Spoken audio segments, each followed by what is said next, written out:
Si has entrado a este vídeo me apuesto lo que quieras a que es por uno de estos tres motivos. O bien te han llamado fan tóxico alguna vez y quieres saber argumentar la próxima, o lo has oído por ahí y te gustaría saber qué es, o porque eres curioso y simplemente te gusta el salseo. Bueno, sea cual sea el motivo que tengas, te garantizo que no saldrás decepcionado después de ver este vídeo. Bien, para empezar, creo que es lógico aclarar qué es una persona tóxica. Y según el diccionario de Cambridge, porque curiosamente no existe en nuestro diccionario de la RAE, es aquella que causa mucho daño e infelicidad durante un largo periodo de tiempo. Así que, ¿los fans de Star Wars somos tóxicos? Déjame demostrarte que no, siguiendo estos tres sencillos argumentos que irás descubriendo a lo largo del vídeo. Y no te preocupes si eres fan del Señor de los Anillos o Harry Potter. Estas tres razones aplican para cualquier fandom de cualquier saga. Pero como es lógico, yo aplicaré ejemplos de Star Wars para sostener los argumentos, y tú podrás hacer lo propio con tu saga de preferencia. Bien, empecemos por el primer argumento. Los fans de Star Wars no somos tóxicos porque la generalización es un error.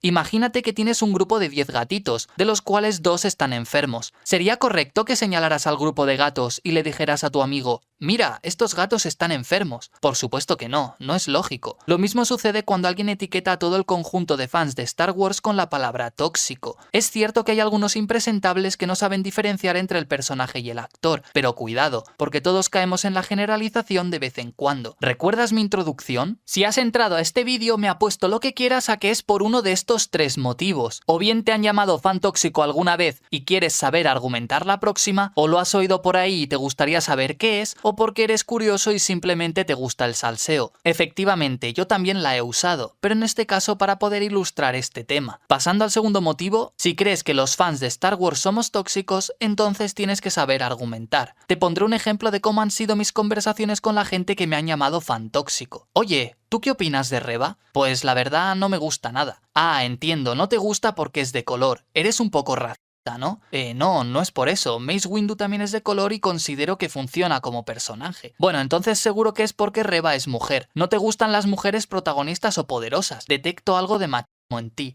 Pues no, al contrario, algunos de mis personajes favoritos de toda la saga de Star Wars son Ahsoka o Hera Syndulla, y ellas son mujeres fuertes. Ah, bueno, entonces ahora todo está claro. ¿Odias a las mujeres de color? Pues la verdad es que no. Depa Billaba es de color y mujer y no me parece tampoco mal personaje. Llegados a este punto, la discusión sigue y sigue hasta el infinito. Si te suena esta situación es porque ya la has visto varias veces en los comentarios de YouTube o en discusiones de Twitter. Si te fijas, esgrimir el argumento de que a los fans que consideras tóxicos no les gusta un personaje por su color de piel o su condición u orientación sexual te convierte a ti al mismo tiempo en aquello que juraste destruir. Porque, al igual que los que atacan a Daisy Ridley o a Moses Ingram por su color o su sexo, tú también pones a la persona por encima del personaje. Y eso nos lleva al último punto. Opinar es un arma de doble filo. ¿Recuerdas alguno de los titulares que puse al principio? Pues hay uno muy interesante, te lo pongo de nuevo. Aquí está, Simon Pegg, los fans de Star Wars son los más tóxicos. A priori, el actor que aparece brevemente haciendo de este alienígena en El despertar de la fuerza ya ha caído en el error de la generalización cuando ha ejercido su libre derecho a dar su opinión. Pero lo curioso es que su caso nos va a servir para ilustrar por qué opinar es un arma de doble filo. No te lo digo, te lo enseño.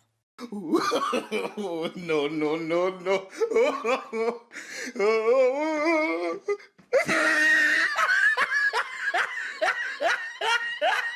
¿Lo ves? Creo que no hace falta añadir nada más. Dar tu opinión nunca debe ser considerado como algo malo, al contrario. Pero lo que sí es malo es que des tu opinión como si cogieras una espada por el filo. Puede que apuñales a alguien, sí, pero seguramente tarde o temprano te acabes haciendo daño a ti mismo. Así que resumiendo, estos son los tres aspectos que debes tener en cuenta la próxima vez que quieras acusar de toxicidad a un fandom entero. Primero, no generalices ni etiquetes a todos por igual. Segundo, tienes que aprender a argumentar sin usar el comodín falso del color de piel o la orientación sexual. Y por último, ten cuidado con cómo te expresas, porque tus propios argumentos se pueden volver en tu contra. Te preguntarás, guardia, entonces, ¿cuál es la solución a este debate? Pues es muy sencillo. La próxima vez que quieras llamar tóxico a otro fan de Star Wars, piénsatelo 2 veces, porque con la misma rapidez y tus mismos argumentos puedes acabar descubriendo que en realidad el único fan tóxico de Star Wars siempre has sido tú.